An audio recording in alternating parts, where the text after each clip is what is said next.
કર્યો તો એની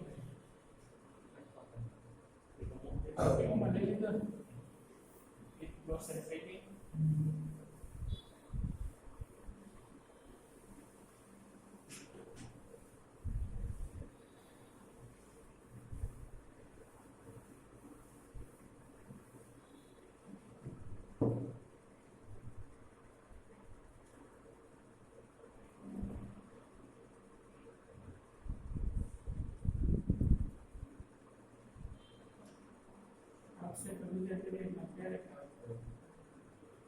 ત્રીજો દાખલો એક ઘડિયાળના મિનિટ કાંટાની લંબાઈ 14 સેન્ટીમીટર છે.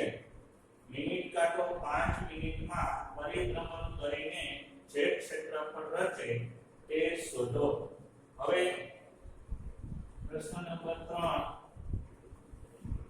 આ એક વર્તુળાકાર ઘડિયાળ છે. મિનિટ કાંટો દાખલા તરીકે અહીંયા કોઈ પણ એક જગ્યા ઉપર હોય ત્યાંથી મિનિટ કાંટાની લંબાઈ કેટલા સેન્ટીમીટર છે 14 એટલે દાખલા કે મિનિટ કાંટો છે કે અહીંયા છે અને એની લંબાઈ છે 14. હવે કેન્દ્રમાંથી ફરતો હોય દાખલા તરીકે અહીંયા 5 ઉપર હોય 5 થી અહીંયા 5 મિનિટ આગળ ખસે એટલે અહીંથી કેટલા જાય 6 ઉપર જાય બરોબર. તો આ 5 મિનિટમાં પરિભ્રમણ કરીને જે ક્ષેત્રફળ રચે તે શોધો. હવે આગળના દાખલામાં અહીંયા થીટાનું માપ 60 આપ્યું હતું, અહીંયા થીટાનું માપ આપેલું નથી પણ બે વચ્ચેનો ગાળો 5 મિનિટનો આપેલો છે. હવે એક વસ્તુ યાદ રાખો, આખા વર્તુળ એટલે કેટલા અંશ થાય 360 અંશ થાય. સૂત્રની અંદર છેદમાં લે છે 360. 360 અંશ એટલે કેટલી મિનિટ થાય 60 મિનિટ થાય. કેટલી મિનિટ 60 મિનિટ. 360 અંશનો ખૂણો એટલે 60 મિનિટમાં 360 અંશ ક્ષેત્રફળ આવે તો 5 મિનિટમાં કેટલું ક્ષેત્રફળ આવે એટલે આપણે થીટાનું માપ શોધવાનું છે. તો પહેલા થીટા શોધી લેવાનો. જો 60 મિનિટે 360 અંશ ક્ષેત્રફળ આવે તો કેટલી મિનિટ આગળ ખસે છે કાં તો 5 કેટલા. તો થીટા બરાબર આ બેનો ચોકડી ગુણાકાર થાય 360 ગુણ્યા 5 છેદમાં 60.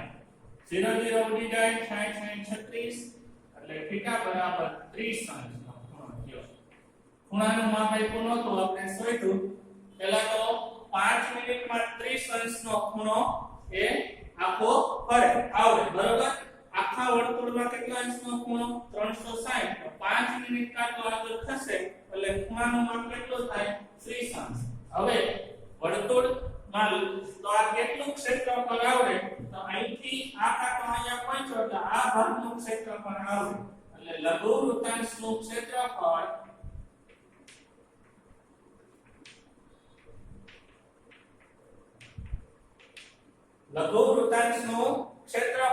હવે થીટાનું માપ આપણે આગળ આવી ગયું પાઈ r વર્ગ થીટા છેદમાં 360 તો 22 ના છેદમાં 7 કેટલા સેન્ટીમીટર લંબાઈનો કાંટો છે 14 સેન્ટીમીટર એટલે એની ત્રિજ્યા છે પણ ત્રિજ્યા બે વાર લેવાની વર્ગ છે એટલે થીટાની જગ્યાએ કેટલા 30 છેદમાં 360.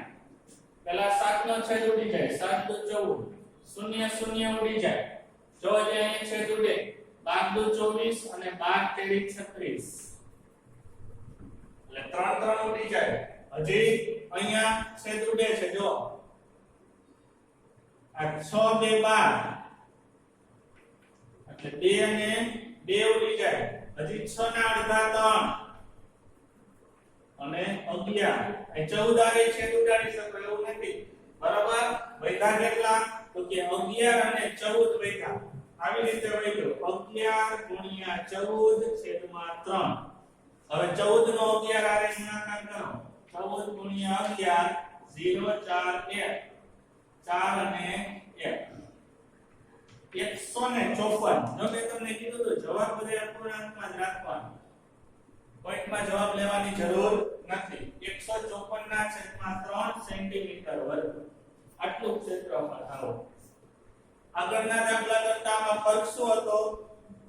આગળના બીજા દાખલાની અંદર થીટા કાનુમાં ડાયરેક્ટ કીધું તો 60 અંશ હોય, બનતો ખૂણો 60 અંશ હોય. અહીંયા એમ કીધું છે 5 મિનિટ કાંટો આગળ ફરે તો કેટલું ક્ષેત્રફળ આવે? તો 5 મિનિટમાં કેટલાનો ખૂણો બનાવે? 30 મિનિટનો. યાદ રાખવાનું 30 અંશનો ખૂણો બનાવે. 5 મિનિટ ફરે એટલે 30, 10 એ 60 અને 30 એ કેટલા? 15 એ કેટલા? 90.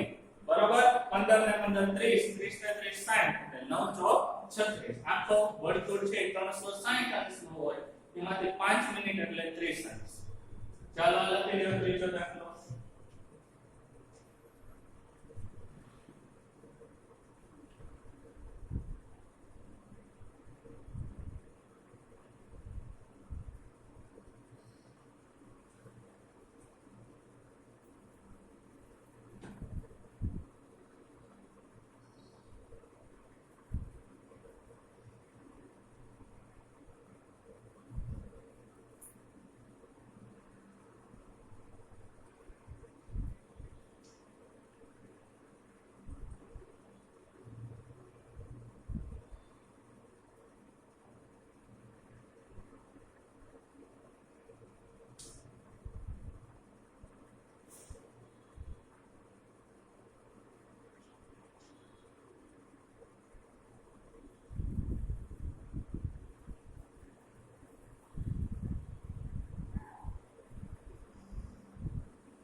ચોથો દાખલો 10 સેન્ટીમીટર ત્રિજ્યાવાળા વર્તુળની જીવા કેન્દ્ર આગળ કાટખૂણો આંતરે છે. જોજો દાખલો હવે આપણે જે સૂત્ર ભણ્યા એ બધા સૂત્રનો ઉપયોગ અહીંયા કરવાનો થશે. આ વર્તુળમાં જીવા દોરવાની. જીવા એટલે કેન્દ્રમાંથી પસાર ન થતો એક રેખાખંડ, એટલે એને જીવા કહેવાય. જીવા 10 સેન્ટીમીટર ત્રિજ્યાવાળો વર્તુળ. અહીંથી આ માપ છે 10 છે, એટલે આ બાજુ આ 10 હોય, બરાબર? ત્રિજ્યા બે બાજુ સરખી હોય. કાટખૂણો આંતરે છે, એટલે અહીંયા કાટખૂણો બનાવે છે. શું બનાવે છે? કાટખૂણો. તેને અનુરૂપ લઘુ વૃત્તખંડ અને ગુરુ વૃત્તાંશનું ક્ષેત્રફળ શોધો. જો અહીંયા ધ્યાન, વર્તુળમાંથી લઘુ વૃત્તાંશ બાદ કરી નાખો એટલે તમને શું મળે? ગુરુ વૃત્તાંશ મળે. અને લઘુ વર્તુળમાંથી લઘુ વૃત્તખંડ બાદ કરી નાખો એટલે તમને ગુરુ વૃત્તખંડ મળે. પણ આપણે લઘુ વૃત્તખંડ અને ગુરુ વૃત્તાંશનું ક્ષેત્રફળ શોધો. અને કૌંસમાં એક સૂચના આપી છે કે પાઈ બરાબર 3.14 લેવાનું. તો પહેલા આપણે લઘુ વૃત્તખંડનું ક્ષેત્રફળ શોધવું હોય તો લઘુ વૃત્તખંડ એટલે આ ભાગ થાય. લઘુ વૃત્તાંશમાંથી ત્રિકોણ નીકળી જાય. લઘુ વૃત્તખંડનું ક્ષેત્રફળ બરાબર શું થાય? લઘુ વૃત્તાંશનું ક્ષેત્રફળ. અલગ અલગ શોધો તો ચાલે ને, સૂત્રમાં સીધી ગણતરી કરી નાખો તો ચાલે. હવે આ ત્રિકોણ કાઢવાનો છે. તો ત્રિકોણ કેવો છે? કાટકોણ ત્રિકોણ છે. જો 60 નો ખૂણો હોય ને તો સમબાજુ ત્રિકોણ હોય. અહીંયા કાટખૂણો છે એટલે 90 નું માપ થાય. કેટલાનું? 90 નું. એટલે કાટકોણ ત્રિકોણનું ક્ષેત્રફળ બાદ થાય.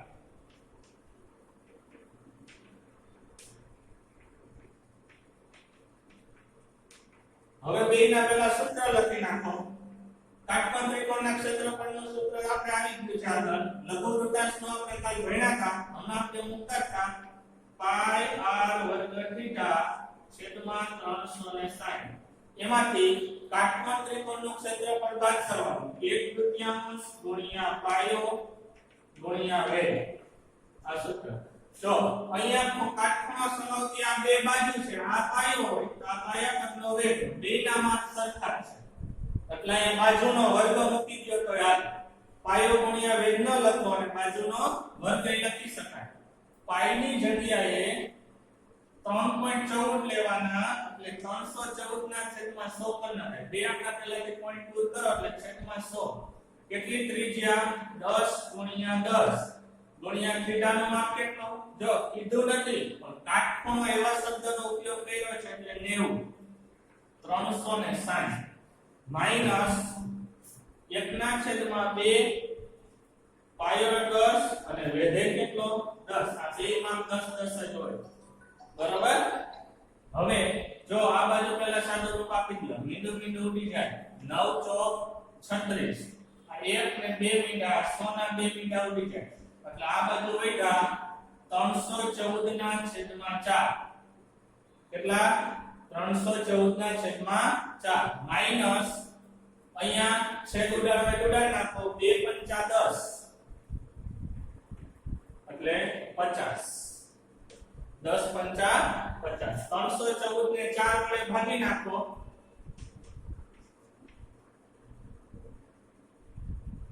7 × 4 = 28 એટલે 3 વૈગા 34 થયા 8 ચોક 32 2 વૈગા 0 4 × 5 20 એટલે અહીંયા જવાબ આવે 78.5.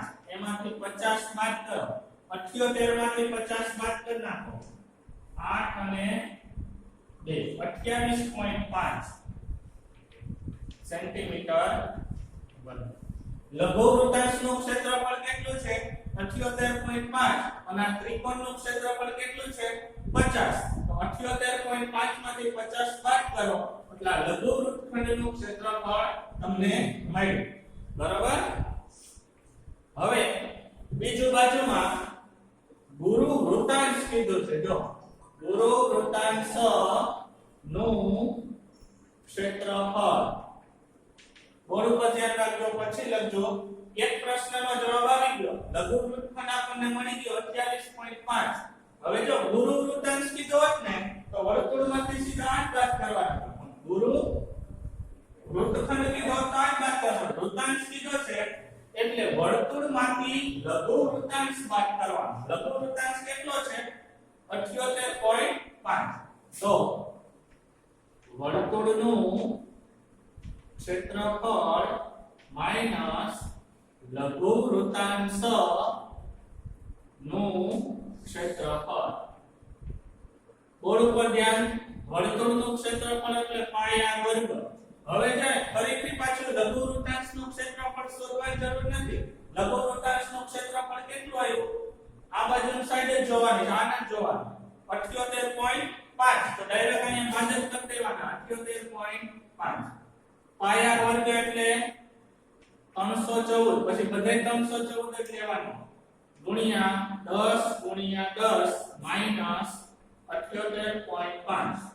આ 2 મીટર ઉડી જાય એટલે 314 માંથી 78.5 બાદ કરી દો. 314 78.5. જો તો અહીં 0 મૂકવાનું એટલે અહીંયા 3 અહીંયા 10 5 અહીંયા 0 અહીંયા 10 13 માંથી 8 જાય એટલે 8 ને 5 13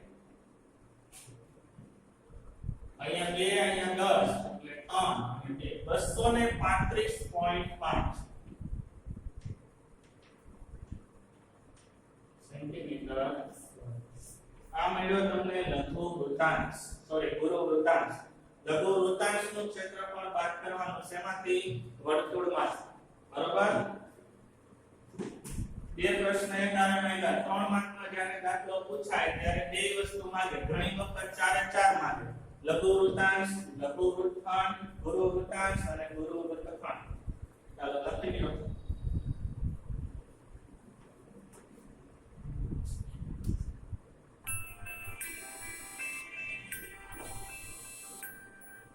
ચાલો ત્યાર પછી પાંચમો દાખલો જો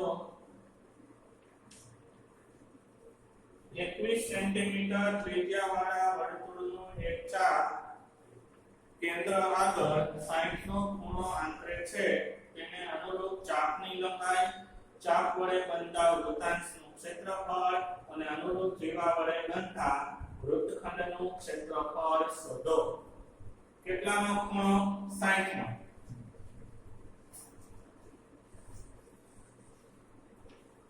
આ વર્તુળ કેન્દ્ર આગળ 60 નો ખૂણો આંતરે છે.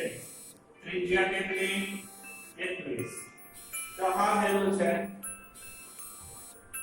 પહેલો પ્રશ્ન માંગ્યો છે કે ચાપની લંબાઈ શોધો. તો આને ચાપ કહેવાય. અહીંથી અહીં સુધીનું માંગ્યું એને ચાપ કહેવાય. તો ચાપની લંબાઈ બરાબર આ બાજુ લખો તો બધું સમજાઈ જાય. ચાપની લંબાઈ બરાબર ચાપની લંબાઈનું સૂત્ર તમને લખાયું છે પાઈ r થીટાના છેદમાં 180. બોલો પાઈ r વર્ગ થીટાના છેદમાં 360. અહીંયા વર્ગ નહીં લેવાનો, અહીંયા અડધા લેવાનો. જો સૂચના કૌંસમાં કાઈ નથી એટલે 22 ના છેદમાં 7. કેટલી ત્રિજ્યા? 21 ગુણ્યા થીટા એટલે કેટલા? 60 છેદમાં 180. મીંડું મીંડું ઉડી જાય. 6 તેરી 18, 7 તેરી 21 અને 3 અને 3.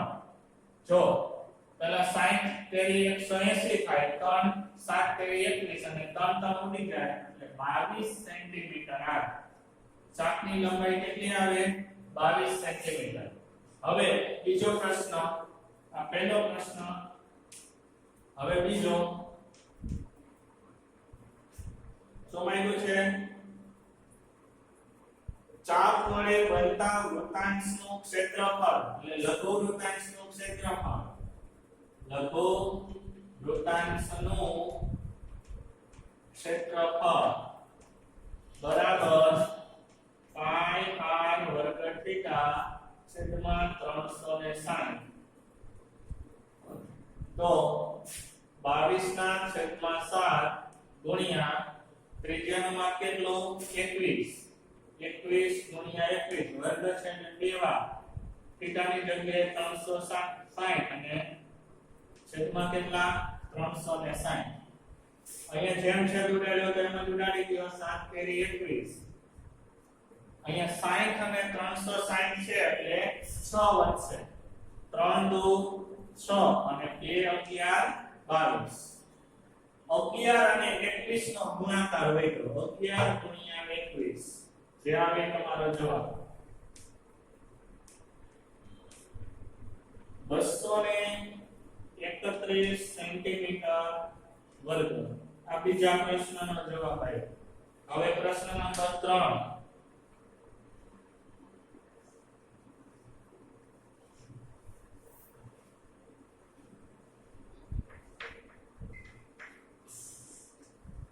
ત્રીજો પ્રશ્ન શું છે?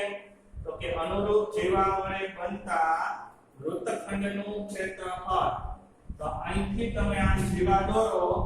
આ જીવા વડે બનતા આ વૃત્તખંડનું ક્ષેત્રફળ. આગળના દાખલામાં જેમ કર્યું હતું એમ. તો કે લઘુ વૃત્તખંડનું ક્ષેત્રફળ બરાબર શું થાય? તો કે લઘુ વૃત્તાંશનું ક્ષેત્રફળ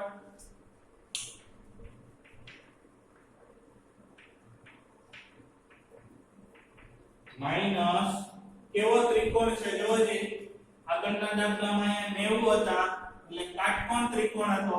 અહીંયા કેટલા છે? 60 એટલે સમબાજુ ત્રિકોણ થાય. સમબાજુ ત્રિકોણનું ક્ષેત્રફળ. જો અહીંયા બોર્ડ પર ધ્યાન. લઘુ વૃત્તાંશનું ક્ષેત્રફળ જો અહીંયા આપણે એકવાર શોધ્યું છે 231. અહીંયા ફરીથી પાછો શોધવાની જરૂર નથી. અહીં સીધા મૂકી દેવાના. લઘુ વૃત્તાંશનું ક્ષેત્રફળ કેટલું? 231. હવે સમબાજુ ત્રિકોણનું ક્ષેત્રફળ. સમબાજુ ત્રિકોણ એટલે સૂત્ર શું થાય? વર્ગમૂળ 3/2 ગુણ્યા બાજુનો વર્ગ.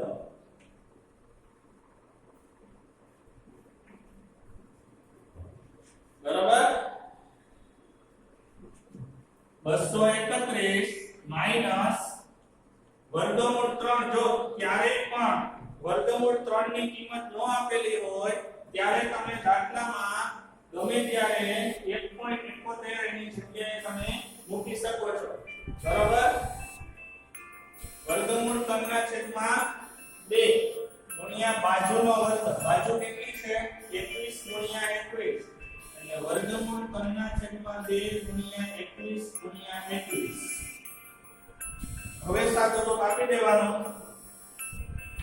231 હવે જો અહીંયા છેદમાં 2 છે 21 ગુણ્યા 21 પેલા કરો એટલે 441 થાય વર્ગમૂળ 3 ના છેદમાં 2 ગુણ્યા 441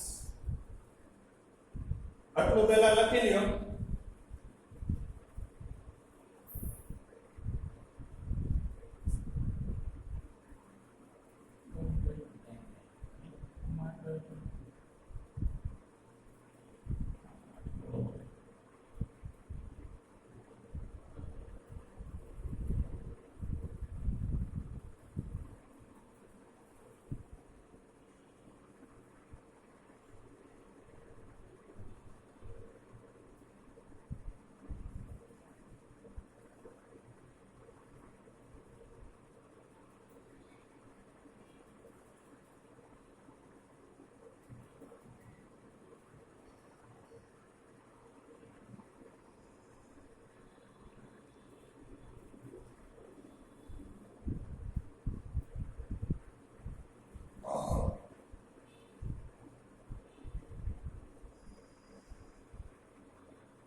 હવે જો જ્યારે પણ અહીંયા તમને રકમની અંદર એમ કીધું હોય કે વર્ગમૂળ 3 બરાબર 1.73 લેવાના તો મૂકવાના ન કીધું હોય તો તમે મૂકવાના નહીં અને કદાચ જો મેં 1.73 તમે મૂકી દો તો એ જવાબ તો સાચો જ આવે નકર એકદમ રાખી દેવાનો તો ન્યાયથી હવે આપણે અહીં ગણીએ છીએ 231 માઈનસ આ બેનો ગુણાકાર ન થઈ શકે એટલે 441 વર્ગમૂળ 3 કેટલા 441 વર્ગમૂળ 3 છેદમાં કેટલા 4 અને 4 આવશે 2 નહીં